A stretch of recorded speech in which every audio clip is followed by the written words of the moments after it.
নমস্কাৰ মই অভিনন্দন আপোনাক সকলোলৈ মোৰ অফিচ কমাৰ্চ জ্ঞানলৈ স্বাগতম জনাইছোঁ। আজি মই আকৌ নতুন এটা সেশন লৈ আহিছোঁ আৰু আজি আমি কৰিম কোম্পানীজ ফাইনেল একাউণ্টৰ কিছুমান প্ৰেক্টিকেল প্ৰব্লেমছ। যোৱা ভিডিঅ'ত মই আপোনালোকক ফৰ্মেট দিছিলোঁ বেলেন্স শ্বীট আৰু প্ৰফিট এণ্ড লছ একাউণ্টৰ। So' under companies act 2013 schedule 3ত বেলেন্স শ্বীট আৰু প্ৰফিট এণ্ড লছ একাউণ্টত ফৰ্মেট দিয়া আছে কোম্পানীজবোৰে কেনেকৈ প্ৰফিট এণ্ড লছ একাউণ্টৰ বেলেন্স শ্বীট কৰিব লাগিব তাৰ কাৰণে ফৰ্মেট দিয়া আছে। চ' সেই ফৰ্মেট মতে আমি আজি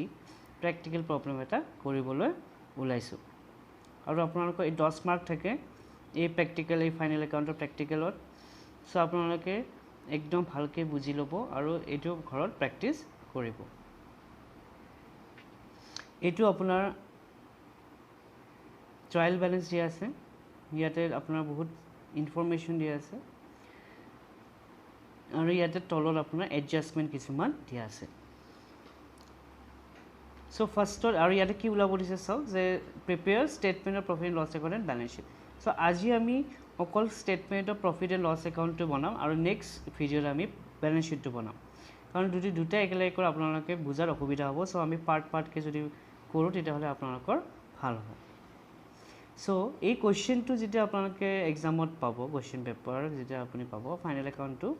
চ' সেই ফাইনেল একাউণ্টৰ কুৱেশ্যন পোৱাৰ লগে লগে আপুনি statement of profit and loss একাউণ্টৰ ফৰ্মেটটো আগতে বনাই ল'ব। এইটো চাওক আপোনালোকে ডেফিনেটলি মনত আছে চাগে যোৱা ভিডিঅ'ত মই আপোনালোকৰ ডাউনলোড কৰিবলৈ PDF মই দিছিলোঁৱেই ডেছক্ৰিপশ্যন বক্সত। চ' আপোনালোকে নিশ্চয় ডাউনলোড কৰি লৈছে। এইটো চাওক, এইটো আছিলে আপোনাৰ statement of profit and loss একাউণ্টৰ ফৰ্মেট। চ' ফাৰ্ষ্ট কি আহে revenue from operation note 1, then other income note 2, expenses, purchase of stock in trade note 3, change in inventory 4, employees benefit 5, finance cost 6, depreciation 7, other expense 8। তাৰপিছত আমি total কৰিম এক্সপেন্সেছ আৰু ইনকামৰ পৰা এক্সপেন্সটো মাইনাছ কৰি আমি পাম প্ৰফিট বিফৰ এক্সেপশ্যনেল বা এক্সট্ৰা অৰ্ডিনাৰী আইটেমছ। তাৰপিছত যদি কিবা থাকে এনেকুৱা আইটেম যেতিয়া আমি সেইবোৰ আইটেম মাইনাছ কৰিম, তাৰপিছত আমি কি পাম প্ৰফিট বিফৰ টেক্স। তাৰপিছত আমি টেক্স এক্সপেন্সেছ আমি মাইনাছ কৰিম, তাৰপিছত আমি কি পাম profit or loss for the period. So' প্ৰথমতে আপোনালোকে ফৰ্মেটটো এনেকৈয়ে বনাই ল'ব, 1 2 3 4 5 6 গোটেইখিনি ধুনীয়াকৈ আপোনালোকে বনাই ল'ব। তাৰপিছতে আপোনালোকে নোট বনোৱা ষ্টাৰ্ট কৰিব। চ' ফাৰ্ষ্ট আমি কি নোট বনাম চাম, revenue from operation।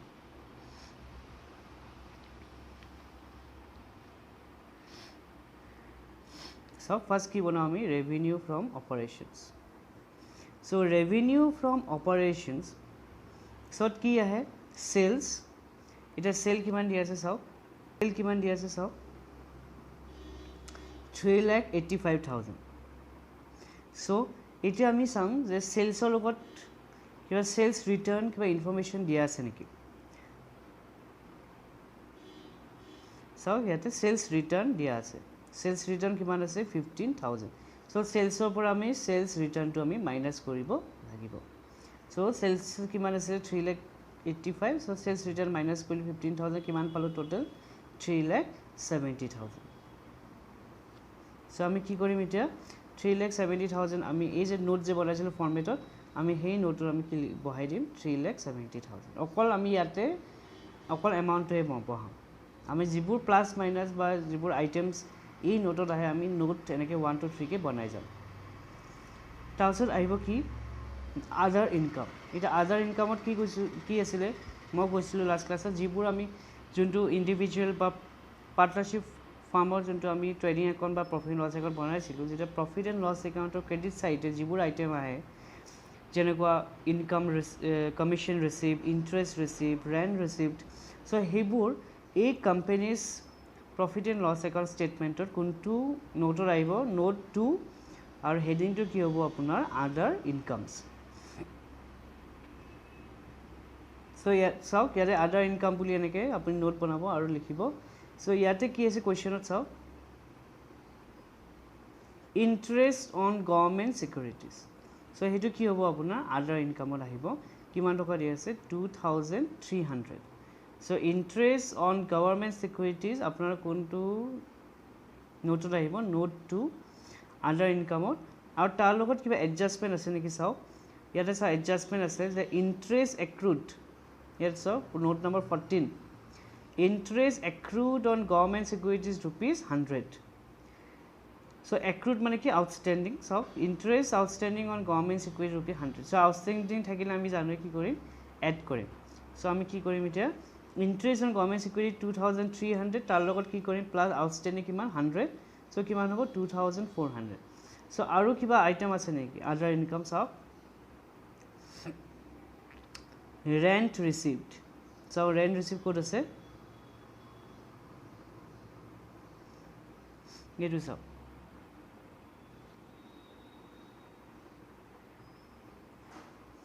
এইটো চাও rent received এইটো rent received কিমান আছে 800 so এই rent received ক'ত আহিব note 2 other income so আমি rent received আমি প্লাস কৰিলে 800 so total কিমান হল other income 3200 so আমি কি কৰিম ডাইৰেক্টলি এই এমাউন্টটো আমি কি বহাই দিম 3200 টো বহাই দিম ইয়াতে so এতিয়া আমি কি কৰি টোটাল কৰিম এটা আমি কি কৰিম টোটাল কৰিম সো কিমান টোটাল আহিব 373200 সো এটি কি হ'ব আপোনাৰ টোটাল ইনকাম এটো কি হ'ব আপোনাৰ টোটাল ইনকাম এটা আমি হ এক্সপেন্সেস সো ফাৰ্স্ট এক্সপেন্স আইটেমত কি আহে আন্ডাৰত purchase of stock in trade purchase of stock in trade মানে কি যিবোৰ আইটেম পাৰচেজৰ লগত ৰিলেটেড যেনেকৈ পাৰচেজটো আহিবই পাৰচেজৰ লগত আমি পাৰচেজ ৰিটাৰ্ণ মাইনাস কৰিম বা কিবা ক্যাৰেজ ইনভয়েস যদি আছে পাৰচেজ হেবোৰ সব আমি ইয়াতে include কৰিম so কিমান নোট আহিব এটো note 4 purchase of trading stock in trade so আমি এনেকে বনাই লম note 3 purchase of stock in trade so purchase কিমান দি আছে 85000 কোৱেশ্চনত so purchase আমাৰ কিমান দি আছে এইটো চাও purchase আমাৰ কিমান দি আছে 85000 তে purchase return আছে নেকি আমি চাব লাগিব so purchase return আছে নেকি purchase return আছে কিমান চাও 5000 আমি কি কৰিম মাইনাস কৰিম আৰু কি আহিব purchase related চাও নোট আপোনাৰ এডজাষ্টমেন্টৰ যোনটো নম্বৰ 8 তাতে কি দিয়া চাও goods to the value of ₹2000 were distributed as free samples during the year but no entry in this respect has been made so goods to the value কিমান 2000 টকাৰ goods কি কৰিছে ডিস্ট্ৰিবিউটেড ফ্ৰী স্যাম্পল সো হেতু code আহিব আমাৰ 2000 আমি এই 2000 টো আমি মাইনাস কৰিব লাগিব পাৰচেজৰ পৰা বুজি পাইছে পাৰচেজ ৰিটাৰ্ণ আৰু এনেকুৱা ধৰণৰ যে এডজাষ্টমেন্ট আপোনালোকে এডজাষ্টমেন্ট কিন্তু পৰিব এটা এডজাষ্টমেন্ট কি দিছে goods to the value of ₹2000 were distributed as free samples so এই free samples কি হ'ব আপোনাৰ পাৰচেজৰ লগত আমি মাইনাস কৰিব লাগিব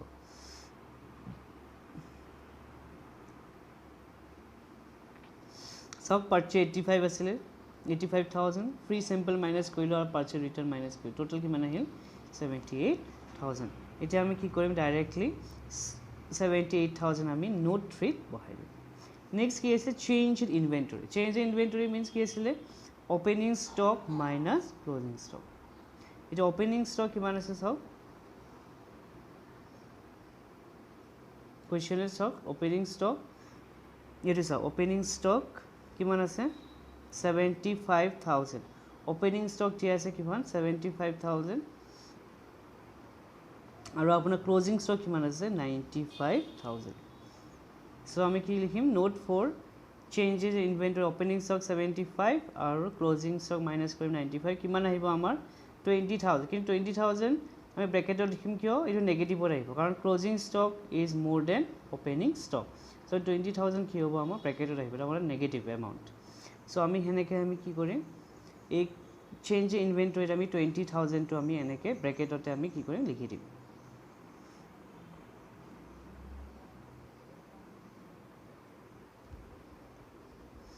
ইটস নেক্সট কি আহিব আপোনাৰ employees benefit expense so employees benefit expense means employee বিলাকে কেনেকুৱা ধৰণৰ বেনিফিট পায় so হেৰতক আমি কি দিব লাগিব স্যালাৰি ওয়েজেস bonus so এইবোৰ কোনটো নোটৰ আহিব note 5 employee benefit expenses so এটা আমি চাব লাগিব যে এনেকুৱা ধৰণৰ আইটেম আছে নাই ক'ত আছে চাওক চেলাৰিজ আছে চাওক চেলাৰিজ বোনাছ ৱেজেছ চ' এইবোৰ ক'ত আহিব নোট 5 এমপ্লয়িজ বেনিফিট এক্সপেঞ্চেছ এতিয়া ৱেজেছ বা চেলাৰি আছে এতিয়া এডজাষ্টমেণ্টটো চাব লাগিব যে প্ৰিপেইড বা আউটষ্টেণ্ডিং কিবা এডজাষ্টমেণ্ট দিয়া আছে নেকি চ' আমি কুৱেশ্যনত চাব লাগিব এডজাষ্টমেণ্টত কিবা দিয়া আছে নেকি চাওক হয় পইণ্ট নম্বৰ 12ত দিয়া আছে আউটষ্টেণ্ডিং ৱেজেছ ₹1000 চ' আমি কি কৰিব লাগিব 1000টো ৱেজেছৰ লগত আমি প্লাছ কৰি দিব লাগিব চ' আহক আমি ৱৰ্কিং নোটলৈ আহোঁ চাওক note 5 employee benefit expenses bonus wages আৰু আউটষ্টেণ্ডিং 1000 প্লাছ কৰি দিলোঁ ৱেজেছৰ লগত আৰু চেলাৰিজ 14000 টোটেল কিমান পালোঁ আমি 1,09,815 চ' আমি কি কৰিম ডাইৰেক্টলি বহাই দিম 1,09,815 এতিয়া আহিছে ফাইনেন্স কষ্ট ৰিলেটেড টু কি হ'ব যদি ডিবেঞ্চাৰ ইণ্টাৰেষ্ট থাকে বা প্ৰিফাৰেঞ্চিয়েলছৰ কিবা ইণ্টাৰেষ্ট যদি পাইছা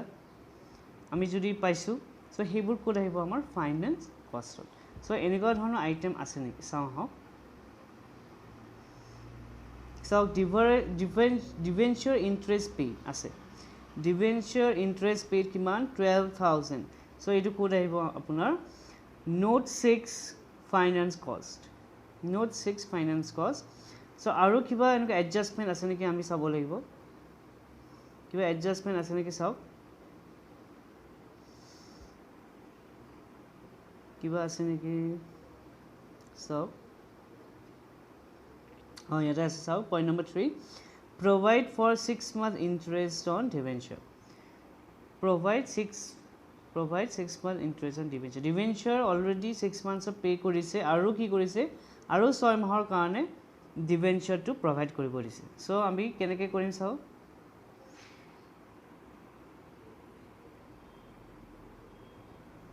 ডিবেঞ্চাৰ ইণ্টাৰেষ্ট পেড কিমান 12,000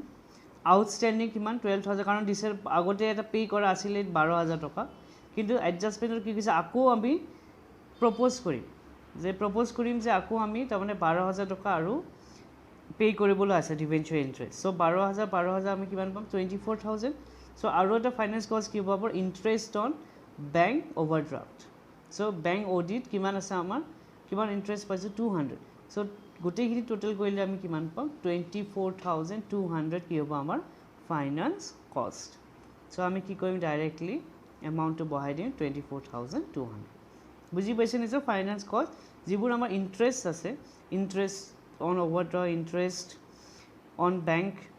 deposit interest on debenture interest on preferential so' এইবোৰ আইটেম আমাৰ ক'ত আহিব ফাইনেন্স কষ্ট নোট নম্বৰ 6ত নেক্সট নোট নম্বৰ 7 ডেপ্ৰিচিয়েশ্যন যে ডেপ্ৰিচিয়েশ্যন আমাৰ এডজাষ্টমেণ্টত কিবা দিয়া আছে নেকি চাওঁ হয় দিয়া আছে পইণ্ট নম্বৰ 1তে দিয়া আছে চাওক depreciate plant and machinery by 15% and furniture at 5% so' আমি বনাই লওঁ আহক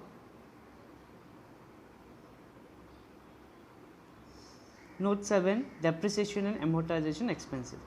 চ' ডেপ্ৰিচিয়েশ্যন প্লাণ্ট এণ্ড মেচিনাৰী কিমান দিয়া আছে 15% চ' 3,80,000 ওপৰ 15% কিমান হ'ব 57,000 ফাৰ্নিচাৰ 81,000 আছিলে তাৰ ওপৰত 5% কৰিব দিছে ডেপ্ৰিচিয়েশ্যন কিমান হ'ব 4,350 আৰু এটা আপোনাৰ দিয়া আছে চাওক এডজাষ্টমেণ্টত যে ৰাইট অফ পইণ্ট নম্বৰ 2ত চাওক পাৰে ৰাইট অফ প্ৰিলিমিনাৰী এক্সপেঞ্চেছ চ' প্ৰিলিমিনাৰী এক্সপেঞ্চেছ কি কৰিব দিছে ৰাইট যিমান প্ৰিলিমিনাৰী এক্সপেঞ্চ আছে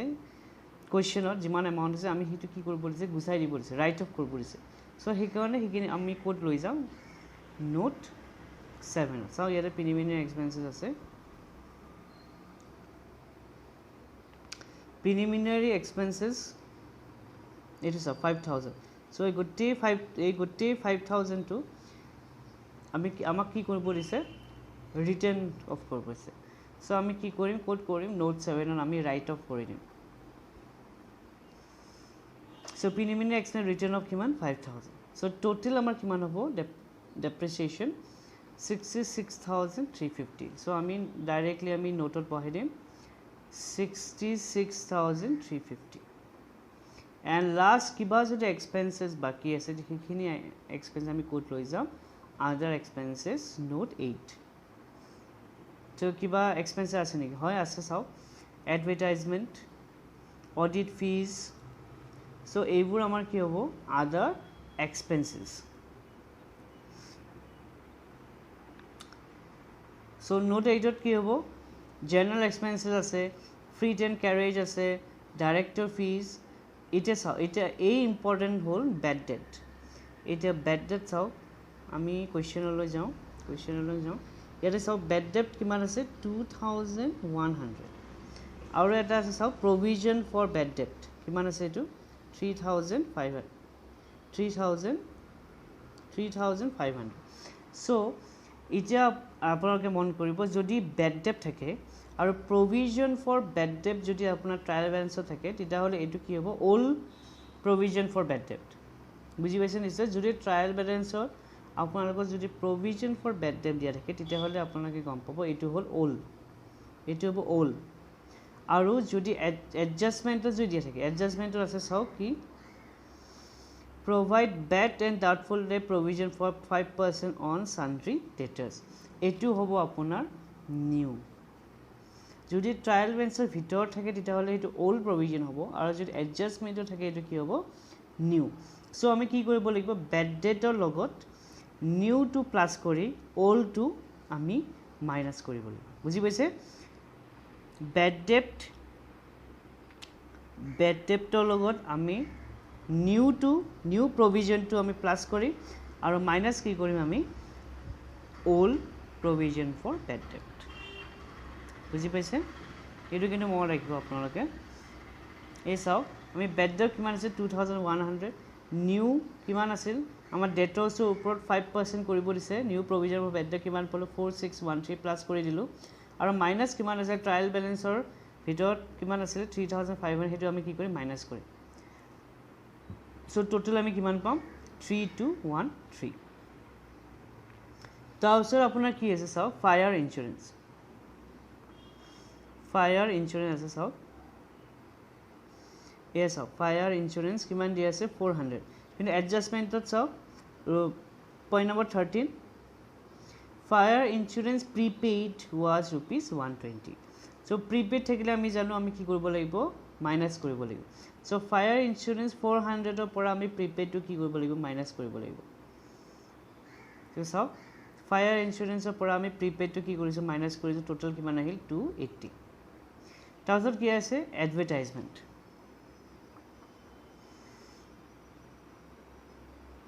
সো এয়া এডভাৰটাইজমেন্ট দি আছে কিমান 3800 কিন্তু এডভাৰটাইজমেন্টৰ লগত আকৌ এটা আপোনাৰ এডজাষ্টমেন্ট কি এডজাষ্টমেন্ট চাও এই যে আমি যে পাইছিলো পাৰচেজৰ লগত যে আমি 2000 টো আমি যে মাইনাস কৰিছিল ফ্ৰী স্যাম্পল সো এটো আমি কি কৰিব পাৰো এটা এডভাৰটাইজমেন্ট হিচাপেও ল'ব পাৰো কাৰণ goods to the value of rupees were distributed as free sample আমি কিতিয়া আমি স্যাম্পলত দিও ফ্ৰী স্যাম্পল কিতিয়া দিও এডভাৰটাইজমেন্টৰ কাৰণে যে আমাৰ বস্তু যদি আমি ফ্ৰী দিও কিছুমান কিতিয়া বস্তু যদি তেওঁলোকে যদি ভাল পায় তেতিয়াহলে তেওঁলোকে বস্তুবোৰ কি কৰিব কিনিব সো কিতিয়া সেল পাৰপাজৰ কাৰণে বা এডভাৰটাইজমেন্টৰ তেওঁলোকৰ প্ৰডাক্টটো সেল কৰিবৰ কাৰণে এডভাৰটাইজমেন্ট বা বেয়া কৰিবৰ কাৰণে সো কিছুমান এনেকুৱা ফ্ৰী স্যাম্পল দি সো এই ফ্ৰী স্যাম্পলটো আমি এজ এ এডভাৰটাইজমেন্ট বুলিও আমি ল'ব পাৰো সো সেই কাৰণে আমি এই ফ্ৰী স্যাম্পলটো 2000 টো এই এডভাৰটাইজমেন্টৰ লগত আমি এই ফ্ৰী স্যাম্পল 2000 টো আমি কি কৰিব লাগিব প্লাস কৰিব লাগিব আৰু প্লাস কৰি কিমান পালো 5800 আৰু লাষ্ট আদাৰ এক্সপেন্সেস কি আছে অডিট ফিজ কিমান 300 সো টোটাল আমি কিমান পাম 35153 সো এইটো আমি কি কৰিম ডাইৰেক্টলি আমি ইয়াতে বহাই দিলো 35153 সো এটা টোটাল এক্সপেন্সেস কিমান হল আমি টোটাল এই গুটি আমি এক্সপেন্স খিনি প্লাস কৰি কিমান 293518 সো আমি ইনকাম কিমান পাইছো 373200 এক্সপেন্স কিমান পালো 293518 এটা কথা মনত ৰাখিব কিন্তু এটো কিন্তু মাইনাস আপোনালোকে এটো প্লাস কৰি নিদিব 20000 যোনটো আমি ইনভেন্টৰী যে পাইছো opening stock minus closing stock এটো কিন্তু মাইনাসত আহিছিল এই কাৰণ আমি ব্ৰ্যাকেটত দিছো এটো আপোনালোকে মাইনাস কৰি পেলাই আৰু বাকিখিনি প্লাস কৰি আমি কিমান পালো 293518 সো এটা ইনকাম মাইনাস এক্সপেন্সেস তাৰ মানে 3 minus 4 সো 3 minus 4 কিমান পালো 79682 তাৰপিছত কি আহিব এক্সেপশন আইটেম যদি আমাৰ যদি আমাৰ কুৱেশ্যন এক্সেপশ্যনেল আইটেম কিছুমান থাকে তেতিয়াহ'লে আমি এইবোৰ মাইনাছ কৰিম কিন্তু আমাৰ ইয়াতে একো এক্সেপশ্যনেল আইটেমছ নাই চ' এইটো কি হ'ব ব্লেংক তাৰপিছত কি হ'ব প্ৰফিট লছ বিফৰ টেক্স 5 - 6 কিমান ছেইম এমাউণ্টে আহিব 79,682 তাৰপিছত আমাৰ কি আহিব টেক্স এক্সপেন্সেছ আমি এতিয়া এই 79,682 ওপৰত আমি টেক্স পে' কৰিব লাগিব কিন্তু কিমান টেক্স পে' কৰিব লাগিব ইয়াতে দিয়া আছে চাওক পইণ্ট নম্বৰ 5ত যে provide income tax at 50%. So 50% of 79,682 কিমান হ'ব 39,841 তাৰপিছত কি হ'ব আমি সেইখিনি মাইনাছ কৰি কি হ'ব প্ৰফিট ফৰ দ্য ইয়াৰ কিমান ওলাব 39,841 চ' এইটোৱেই হ'ল আপোনাৰ statement of profit and loss account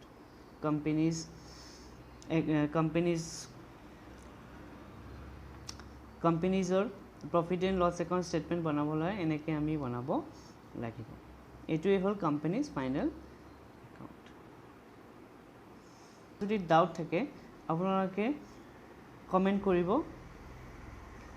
আৰু যদি ভিডিঅ'টো ভাল পাইছে প্লিজ লাইক শ্বেয়াৰ আৰু ছাবস্ক্ৰাইব কৰিব নাপাহৰিব মই আপোনাৰ এই গোটেই বস্তুখিনি আৰু গোটেই